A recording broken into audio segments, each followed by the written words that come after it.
1, 2, 3. It's time to talk fantasy football. Get your squad ready for this week's action with Frank and the Purple Rain crew. Now, live from the Fantasy Wire studios and home of the Casual Conversation podcast, it's the Purple Rain Fantasy Show. All right, welcome to the Purple Rain Fantasy Show. Proud member of the Full-Time Fantasy Network. You're listening to the home of the Casual Conversation Fantasy Football podcast. Week 1 is here, finally. Lord Football returns. I'm your host, Frank B. You can find me on Twitter at FantasyWireHQ and online at thefantasyfootballwire.com. On the website, you can find all of this week's starts and sits, risk and reward players. I've got updated rankings, much more. Check that out and bookmark it for the season. You can also follow the Purple Rain Show and the crew on Twitter and online, where we have all of our contributors producing weekly articles, NFL reads, Ravens articles, much more. Check it out at purplerainshow.com. This year, we've got a revamped format for the show. I changed things up. Guys are definitely going to like it. But what I'm going to do is run through this quick new format here for you and just kind of recap how it's going to go and move through the season. We're going to lead off with relevant NFL news and injury updates. Nothing crazy. Most of us have the updates on our phones, so we know who's in, who's out each week typically. But just for any that fall through the cracks, we'll hit them each week. We'll go through the starts and sits, the risk and reward players, like I said, some boomer bust type guys. We'll do a waiver watch. We will also do a new segment called Show Me Something, the Show Me Short List. These are players just on a short leash maybe for your team or your squad. I'm going to assume after week 2. I hope nobody's on there just yet. We haven't even played a damn game. But moving forward, guys that are pretty droppable or close to being droppable off your roster if they don't perform or show you something on a certain week. So we'll run through those each week and each podcast. And then at the end, we're going to close each podcast with a rapid fire NFL Pick'em segment, just to run through each week's slate of games, real life, including the point spreads and whatnot. Now, I want to format that as just like a don't think, don't blink, give me your picks, run through them each week. We're also going to rotate guests through the show. My goal is to always give you a 30 to 60 minute long podcast. Sometimes when I'm going to have a host, we may run long. That's okay. But typically, if I can get 30 to 60, that's my goal every podcast. I understand everybody pretty much listens to them on the way to work, way home from work, maybe in the gym, outside, bike ride, yard work, what have you. So I never typically want to go into the 90s and, 90-minute pods and excessive stuff, but usually that's my goal. If I'm a little over, apologies. So thank you for downloading this episode, and do me a favor, give it a retweet on Twitter if you can, share it on Facebook, leave a review on the podcast of platform of your choice, tell a friend. If there's anything that you want to hear on the podcast, reach out, hit me up on Twitter, DMs, what have you. Let me know what you want to hear or talk about, and I will include it in the podcast. So today we're going to kick off week 1 and much more. We got a lot to unpack. The off season is over. So here we go. Do some NFL news, injury updates. I think we all just got our update about Melvin Gordon. He is not playing. He's going to continue to hold out. Cam Newton's a little banged up. Should be good to go for week 1. AJ Green for the Bengals, ankle surgery. We all know he will not be on the field for quite a few weeks. See how that plays out. Robbie Anderson for the Jets. He was shut down all of practice last week with a calf injury. N'Keal Harry, Patriots, had some optimism there. He's out and done. Injured reserve. Mari Cooper, foot injury, strained left foot, should be out there week 1. Who else do we have here? Zeke! Hey, what's up with Zeke? A deal's not even close. Come on, man. If you got Zeke in your fantasy league, I don't know. Just keep an eye on it. Keep your ears to the wire there and see where he is going to stand as far as playing or not playing or continuing to hold out. So that's one to keep an eye on. A lot of last-minute season activity with LaShawn McCoy getting cut off the Bills, jumping to the Chiefs. You got Devin Singletary moving up. Most reports are that he's not going to consistently be featured just yet this early in the season. So if you've got them, you could probably keep an eye on that backfield and see how that plays out between him and Frank Gore. Moving through some other news. not too much happened. I think we all have been pretty up to speed on most of the week 1 stuff. We'll keep an eye on it as the week progresses next couple days and see where it lies, but nothing crazy there I don't think you guys already know about.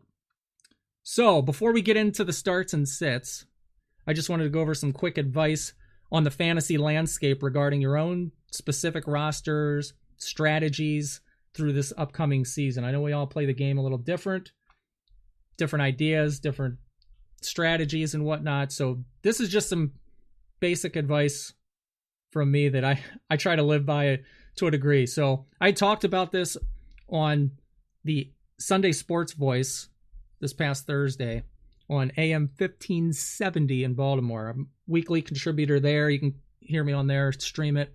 But what we talked about, Dennis and I, was some setting your lineups. I kind of look at like 3 categories or averages per position group. So if you take like your wide receivers and you're looking at your 1, your 2, and your 3, your wide receiver 1 on an average can average you about 17.1 fantasy points each week. So I'm looking at that guy as my real life number 1. My wide receiver number 2 in my fantasy slot is going to average about 12.7 fantasy points a week. I can view him as my real life number 2. Wide receiver 3 is averaging about 9.6 fantasy points per week.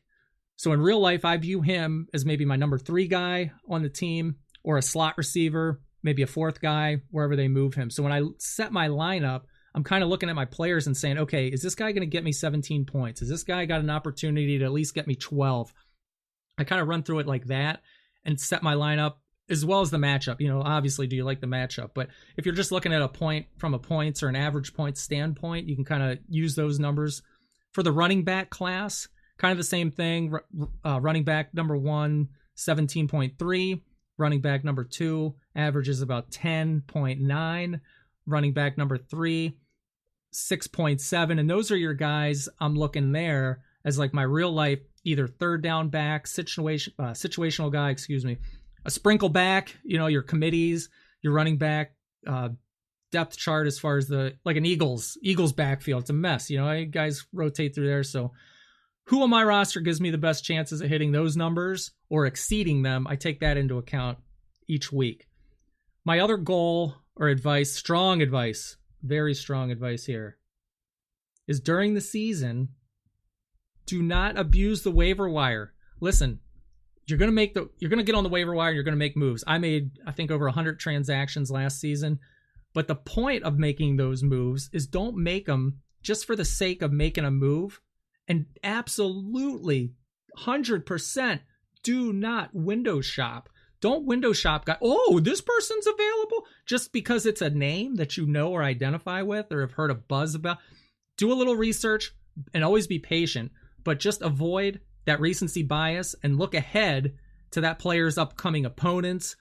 You know, look at their realistic chances of becoming consistent. Or is this guy just a one-game flash in the pan and he's going to be a dud, you know, every other week, or have those, you know, road home splits that we dread. So look at it like that. Like I said, we're all going to jump the waiver wire. We make a ton of moves with what we know, what we, you know, our gut says, what our projections say. But, you know, there's a lot too. And a lot of people I know that jump on players just because the name's out there when they've got a good lineup already or a solid lineup. And there's really no need. Sometimes there's no need to make a change. We're in week 1. Don't really need to change too much, I guess, as far as maybe a matchup goes or an injured player or opportunity. But I mean, you can just get lost. You can unravel your team. You can unravel a good team just making moves for the sake of making moves. So by all means, don't run that out there. Let's get into some fantasy starts. Rule number 1 of fantasy starts: start your studs. I've got it right on the fantasyfootballwire.com. Start your studs. Reference the below players in moderate to deep leagues, or use the player comparison tool on the scores and projections page, and good luck this week. Meaning, some of these matchups that I'm going to read off here are just guys I like. Like I said, a moderate to deeper league. We all know who the studs are. We're going to plug them in no matter what. So starting first, I took a look at Jared Goff, Rams at Panthers. I think the Panthers have a real good corner in Dante Jackson, but Goff, he's got 3 good receivers, man. They're all healthy. We got Kupp back in the fold. We've got Cooks, Woods. I like him. I think having them all healthy can definitely exploit their favorite matchups in that Panthers secondary. Panthers, sometimes they start slow. The Rams, it's very important for them, especially after last season, to start hot. Sean McVay, one of the brightest minds in the game. You gotta know and expect he's going to be more than prepared. Second guy, I like Jameis Winston this week. I don't like his interceptions, but I'm going to give him a pass this week because they're playing the Niners. I would assume this is going to be a high-volume passing game with Bruce Arians making his debut. And the Niners, I know they've had some defensive upgrades up front, but you got to expect Winston to be chucking the ball all over the field. Maybe it's a shootout kind of game. Bucs don't really have much of a defense. You never know what the Niners could do. But they're going to always consistently, the Bucs, have to make up for that team's bad defense. So you can expect some points there. I also like Dak Prescott this week. Cowboys going up against the Giants. The Giants defense they're not going to offer much resistance to anything, but whether Ezekiel Elliott's going to play or not with his holdout, I'd like Dak Prescott to throw the ball quite a bit to new addition Randall Cobb. I like him in the slot. He is also healthy, and when he is healthy, he has got a definite knack of getting open underneath. The chemistry has been reported to be good through Cowboys camp this season. I know he takes the place of Cole Beasley, who didn't really do much, I guess, but I think Cobb is an upgrade, and I think he'll definitely get on the board here. Michael Gallup, Amari Cooper, even if it's Tony Pollard playing for Elliott, he's been a stud this offseason, and chemistry has been well in the team offensively. So I like Dak Prescott a lot this year overall, but I definitely like him even more in week 1. Some fantasy sits.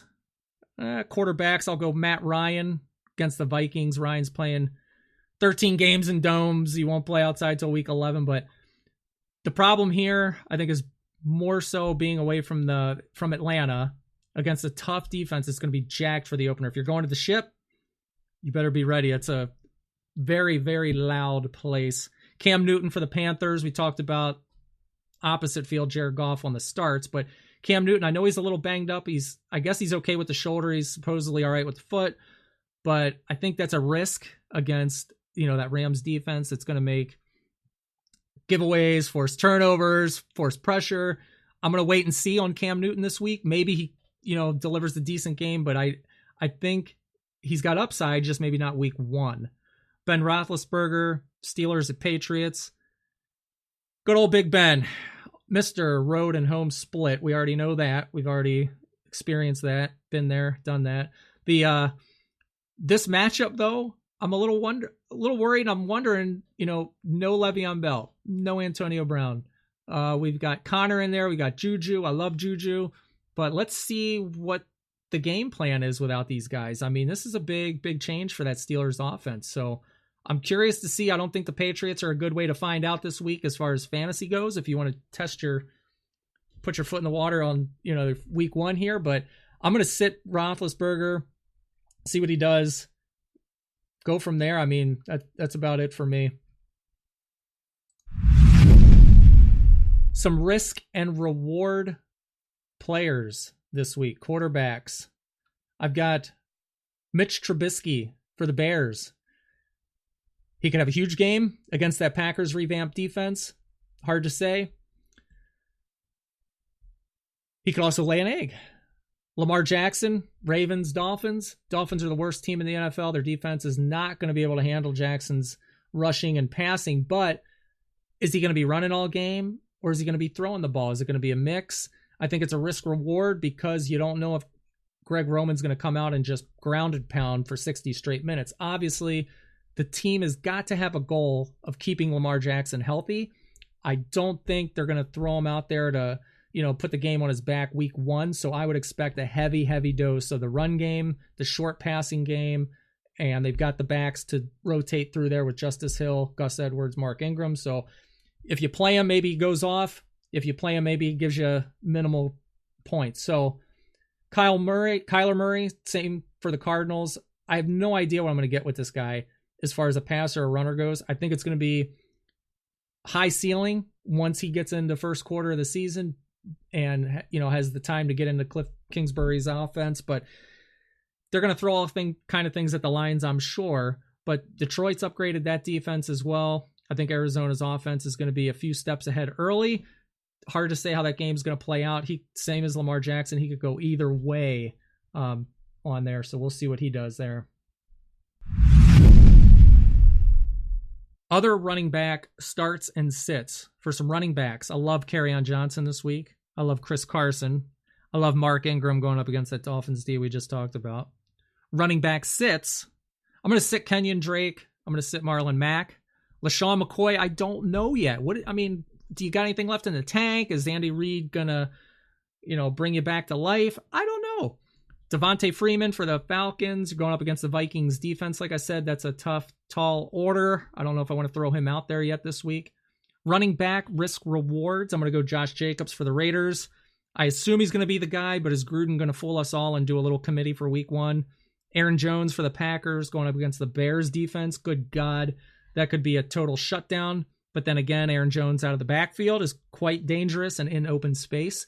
Same goes for Tariq Cohen for the Bears going up against the Packers. Joe Mixon, I'm going to go risk and reward as well, solely on that offensive line, the health of that. No AJ Green as well. Some other miscellaneous wide receiver starts. I'm going to go Keenan Allen for the Chargers. Chris Godwin for the Bucks. I love that game with Winston, like we discussed earlier. Adam Thielen, gotta love him underneath. He is the slot machine in Minnesota. And Kenny Galladay, if that Cardinals game turns into a shootout, I like him. Wide receiver sits. T.Y. Hilton, good God, I don't know. With Andrew Luck, I loved him. With Jacoby Brissett, I'm not sure how I feel about him. I really don't. I put him as a sit. I don't know. Maybe he's going to burn me and I'm totally wrong here, but something telling me he's going to have a meh average kind of game. Calvin Ridley, Falcons, like I said, going up against the Vikings. Corey Davis for the Titans. Allen Robinson. Some risk and reward players, wide receivers. I'm going to go DJ Moore for the Panthers. I think he's got a lot of opportunity and high ceiling this season overall. Week 1, I'm not sure how I feel. I want to see some more of him. Deshaun Jackson going back to the Eagles. I want to see a little more of him as well. Is he going to be stretching the field as a burner like he was, like we remember him last in Philly? We'll see. Josh Gordon, he looked a little rusty in the preseason. He did put together some solid games, but I think quarter 1 of the season is when he's going to kind of break that out and really come up to the Josh Gordon we know and love, and hopefully he plays the whole damn season. Robbie Anderson, a little dinged up with the calf. Maybe it's a risk reward. I don't know if he's playing. He's got a nice ceiling if he plays too. I mean, you could be a reward where he doesn't do much due to the calf. The tight end position. Love the tight end position. Do you have any of the big 3? If you don't, it's going to be a little more challenging.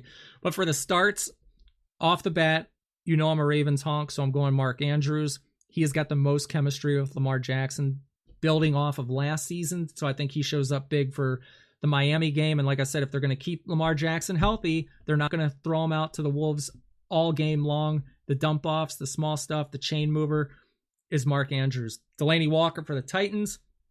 I like him a lot as well this week. George Kittle, Hunter Henry. Let's see what you got this year, man. I've had him for, I think it was like 2 straight years, and I could never get him on the field long enough. He got hurt every year. So hopefully he stays healthy this season and has a big game this week. Some tight end sits.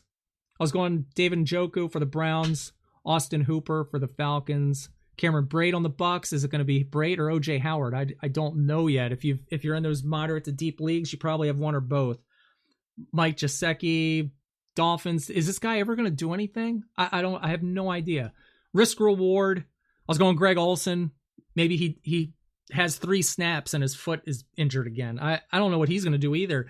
I'd like to see him, by all means, return to Cam Newton's underneath and go-to guy. He's a phenomenal tight end. So is he going to be the Greg Olsen that we know and love, or is he going to kind of meh? You don't know. That's a risk reward. Trey Burton, he is Mr. Risk Reward boom bust. Absolutely. Jordan Reed, concussion. He may not even play. That's one to keep an eye on. And Jared Cook is a new face, new place in New Orleans. Is he going to develop that Jimmy Graham, Drew Brees chemistry that, from way back? It's a good Jared Cook. You count him out, and he had a great season in Oakland. And I think with a better quarterback and offense, Sean Payton could really design a lot of looks for him and specific red zone plays for him. So I think he's a risk reward, but man, I do like him a lot this week. Defensively, defensive starts, you're going Ravens, you're going Cowboys, you're going Seahawks, Eagles. Sits, you're going to sit the Lions, the Texans, the Jags, and the Pats. I just don't know on those teams. I need to see more. Week 1 is too early. Way too early. Way too early. Our next segment is the Sleeper Waiver Watch. Sleeper is the best, my favorite fantasy app right now. You got to find them on Twitter at SleeperHQ.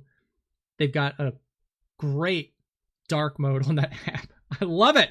Just came out. But listen, the Sleeper app, if you haven't used it or played around with it, jump on there. I did mock drafts on it all season. It's really easy to use. It's really clean. It's nice and easy to navigate. And this is what I like about Sleeper's app for these trending players. It's literally 2 clicks. You open the app, click 1, and then in the upper right corner, there's a jersey. You click that, click 2. That's going to show you trending players either up or down. Anybody that's available in your league, anybody that's been dropped. It's really nice. I know it's week 1 and waiver wise, I'm not making moves. I'm just not making any moves. I like the teams I've drafted. I've made a couple moves just because we had injuries and whatnot the first couple weeks here and stuff. But overall, these are a couple players that I've just got my eye on right now for week 1. I just want to see what they're going to do. Maybe I'll do something later, but I'm going to kind of check that star and have them on my watch list maybe. So Buffalo's Frank Gore without McCoy. Is this guy the one? Carolina Panthers, Jordan Scarlett. This is McCaffrey's direct handcuff. So if you don't have him or you need a handcuff, that's somebody I'm going to keep an eye on. Maybe I want to pick him up later. Miami, wide receiver Devontae Parker, with all the departures and turnover, is he the new number 1? Is he going to deliver? Houston, swapping there with Kenny Stills. Is he coming to a new place where he can take over or get past Will Fuller? Or is he going to go 3rd, 4th wide receiver behind QT? I don't know how that's going to play out.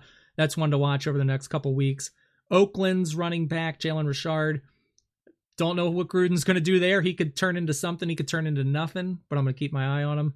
And then going back to Houston, the running back, Carlos Hyde. Duke Johnson, Lamar Miller's out, so you got Hyde, Johnson. We'll see how that plays out, if that kind of rotation is anything. It's one to monitor and see how it develops, but I've got my eyes on those guys on Sleeper. Check it out at Sleeper HQ. All right. Who's ready to pick some games? Real games. Real life games. What kind of hearts you got? Let's go.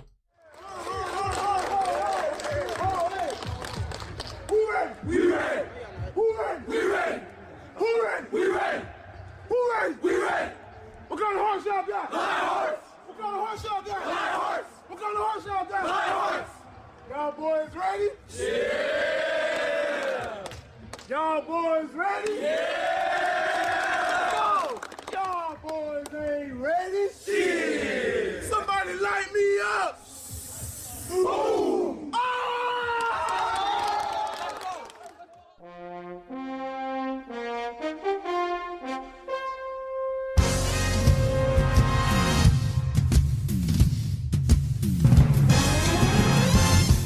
Oh, that is beautiful. Beautiful. Beautiful. The games are here. It matters. It counts. Let's pick some games. This week, I am picking the Bears are favored by 3.5. Matt LaFleur, new offense. I love Green Bay. I'm a homer. Love the Packers, but I got to go Bears. They seem to have the Packers number quite a bit the past few seasons, and that defense is just nasty. Ravens plus 5.5. I like the Ravens against the Dolphins. Atlanta, I love Atlanta with the 4.5 in mini. Minnesota's favored by 4.5. Jags plus 4.5. Give me the Chiefs. Eagles, the Eagles, baby, minus 8.5. I love the Eagles over the Redskins. Cleveland Browns minus 5.5 over the Titans. Give me that all day. Baker Mayfield, absolutely. The Jets favored by 3.5 over the Bills. Give me the Jets. Carolina Panthers plus 3.5. Give me the Rams without a doubt. Seattle minus 9.5. That seems quite a bit. Over the Bengals? Russell Wilson, he's got one good receiver, right? TJ Lockett. DK playing? 9.5? God, that seems like it's too much. It's just seems too good to be true. And when it's too good to be true, I go the other way, so I'll take the Bengals. I don't like that minus 9.5. Chargers favored by 6.5 over the Colts. I'll take it. Cardinals plus 2.5 against the Lions. Give me the Lions. Cowboys favored 7.5 over the Giants. I will take that. Take your books. Tampa Bay Bucks favored by 0.5 point over the Niners. Give me the Bucks. That's got to be a shootout style game. That's got to be at least 3 points they're going to win by. Patriots minus 6.5 against the Steelers. Give me the Steelers. That's going to be a tight game. I think that's going to be a real tight game. Saints favored 7.5 over the Texans. I will take the Saints. I love that. That's that matchup, magic in the dome. It's prime time. It's going to be a great game. Broncos and Raiders. Raiders favored by 1.5. I'll take Broncos. Flacco debut. I think he can deliver. I really do. I think he can deliver there. It's going to be a little awkward with the Antonio Brown and the offseason of Hard Knocks. I think they're going to have to work out some kinks and get into their groove, but I'll take the Broncos. Give me the Broncos. Purple rain, purple rain. So that is going to wrap up week 1 Purple Rain Fantasy Podcast. As always, thank you very much for listening, supporting the show. Continue to hit us up on Twitter. Give our articles a read on purplerainshow.com. And as always, good luck to everyone this week in your fantasy leagues. Let me know how you do. Post up on Twitter at FantasyWireHQ. I appreciate you all listening. We'll see you back here next week. Yeah, all right, this press conference is over. Go away. No, it's over, Phil. It's over. That wraps up today's episode. For even more fantasy football content, find Frank on Twitter at FantasyWireHQ and online at thefantasyfootballwire.com. Be sure to tune in next week, and thanks for listening.